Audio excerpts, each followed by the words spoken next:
vocês. Me chamo Ney Beckman, sou acadêmico da Faculdade Serra do Carmo, FASEC, né? E hoje iremos falar um pouco sobre os direitos reais de garantia, certo? O que seria esse direito real de garantia? É um direito que o titular, o credor, ele faz jus, né? Ele faz jus perante um devedor que coloca como garantia o seu bem imóvel, certo?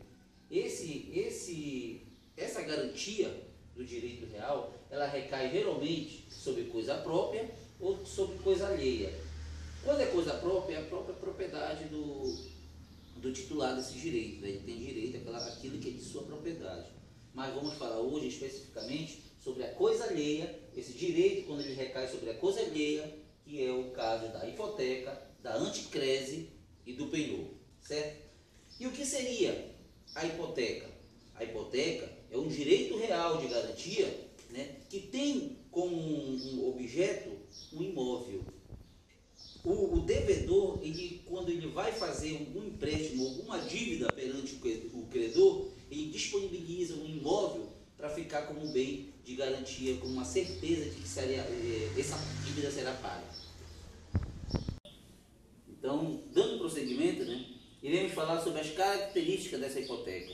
Quais são as características dela? Eu citei aqui 6 características. A primeira, a acessoriedade. O que seria essa acessoriedade? Porque a hipoteca, ela deriva de uma obrigação principal, entendeu? Então ela é uma obrigação acessória. Se extinguir a obrigação principal, não há o que se falar em hipoteca, certo?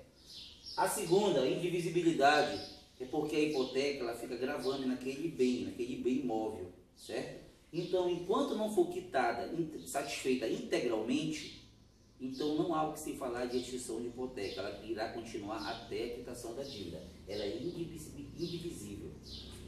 A publicidade é que há necessidade de um registro no cartório de imóveis, onde se dará dessa forma a publicidade, sendo como uma característica da hipoteca.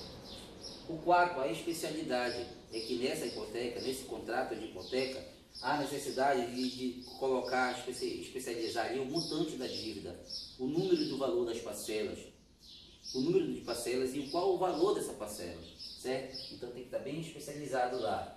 A preferência é que o credor hipotecário, ele tem preferência sobre todos os outros credores. Inclusive, quando existe mais de um credor hipotecário, o primeiro que for feito o registro no cartório de imóveis, ele terá preferência sobre os demais subsequentes, certo?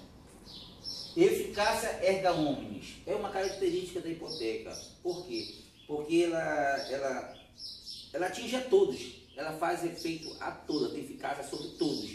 Essa eficácia erga omnes, ela dá um direito, né, e o dever para outro terceiro respeitar o direito, né, o direito real de garantia que o credor hipotecário tem sobre esse bem imóvel se essa dívida não for quitada. Então o terceiro ele tem o dever de obedecer ao que diz a lei.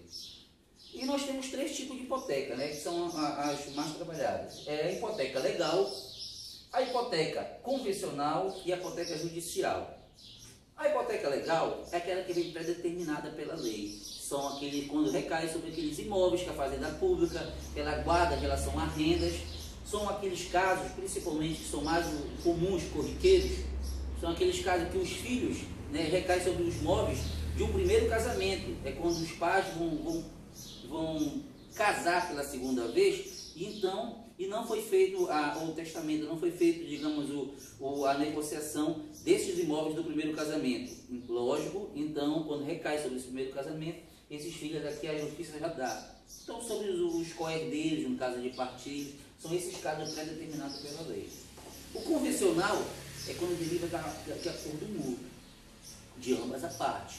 É quando o devedor disponibiliza conscientemente, de acordo com a sua vontade, o seu bem imóvel para quitação de um empréstimo, a garantia de quitação de um empréstimo. E o judicial é quando vem de uma sentença judicial condenatória. É quando o juiz já vem pela sentença judicial, já vem informando já que aquele bem será hipotecado. Correto? Esses são os tipos de hipoteca. Esperamos que esteja bem claro, que tenha ajudado a esclarecer um pouco sobre esse assunto. Dando continuidade aos direitos reais de garantia, como falamos anteriormente, que são a hipoteca, a anticrese e o penhor, quando recai sobre coisa alheia. Vamos dar especificamente voltado a esses três modos, certo? Falamos da hipoteca, gostaria de falar agora sobre a anticrese. A anticrese é um direito real de garantia que também recai sobre um bem imóvel. Só que um detalhe, só que nessa situação é dada o direito, é transferido o direito ao credor hipotecário de auferir os frutos e os rendimentos desse bem imóvel. Ou seja, para que transferir esse direito de auferir esses frutos, esses rendimentos? É para que seja compensada a dívida, para que a dívida seja paga. Eu posso citar um exemplo, digamos, um devedor deve para um credor hipotecário, através da anticrese, ele pode fazer o seguinte: o devedor, digamos, tem uma vila de kitnet, ele pode ceder o direito do pagamento dos aluguéis desses kitnets ao credor. E esse credor vai receber todos os meses dos inquilinos esse valor dessas parcelas desse kitnet como uma forma de pagamento, de compensamento da dívida. A isso chamamos de anticrese. Notem que é diferente da hipoteca. Na hipoteca, ele só tem o direito ao bem, mas ele não tem o direito de oferir os frutos do rendimento desse bem imóvel. Só no caso do pagamento de não pagar a dívida, ele pode tomar posse do bem para que seja feito o pagamento da dívida, certo? Ele não pode ficar com o bem. Na hipoteca, ele pode pegar o bem, vender o bem para pagar a dívida dele, apenas para quitar a dívida dele. Na anticrese, ele já oferece os frutos e rendimentos desse bem imóvel.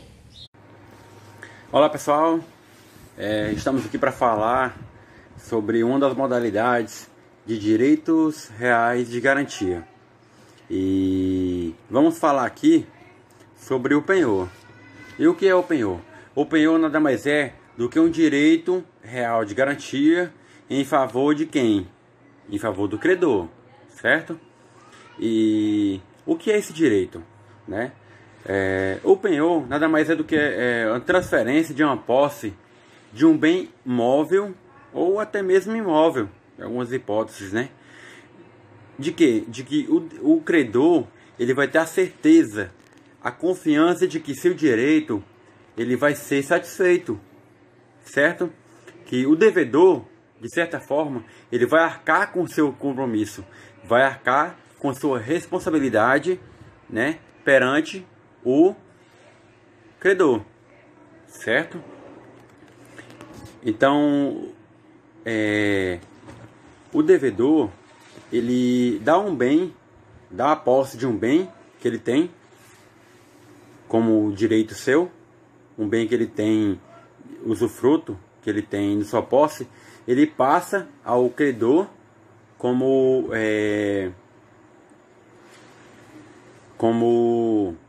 garantia real de que a sua obrigação será feita, será quitada. Pode ser uma joia preciosa, pode ser um carro, uma moto, um bem imóvel, o que quer que seja. E até mesmo um bem imóvel, né?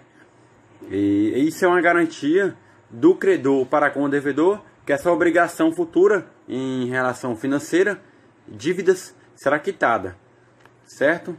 E em via de regra, o credor ele precisaria apenas de um fiador. Só que o credor pode ter também um bem móvel. Um fiador, na verdade, seria uma pessoa física que arcaria com a responsabilidade do credor. Se porventura o credor não pagasse, o fiador pagaria aquele débito, ele ficaria responsável. Só que essa modalidade de direitos reais de garantia, que no caso é a penhora, é o credor que passa não simplesmente para ele não passa simplesmente para um terceiro, certo? Que no caso aqui seria um fiador. Seria uma penhora de bens. Ele penhoraria um bem que ele tem ao invés de uma pessoa, uma terceira pessoa. Ou seja, eu, por exemplo, se eu fosse alugar uma casa, um móvel, um imóvel, eu poderia muito bem colocar na penhora o meu veículo, uma joia preciosa, um bem de alto valor, de médio valor que eu tenho, em garantia real daquele imóvel que eu iria arcar com o meu compromisso, certo? Então, essa é uma modalidade que assegura nosso direito civil, é mais para assegurar o credor, que o credor tem o seu direito satisfeito e que seu bem vai ser arcado de certa forma, ou em relação a bens ou em relação a dinheiro, né? O ônus vai ser arcado de qualquer forma, vai ser cumprido. O credor vai pagar para ele em dinheiro ou mesmo com o bem que foi penhorado, certo? Então essa é uma modalidade que nós temos direito civil, que o nosso ordenamento jurídico nos traz, correto? E eu falei para vocês sobre isso, né? Então ficou claro que a transferência de um bem imóvel do credor para com o devedor.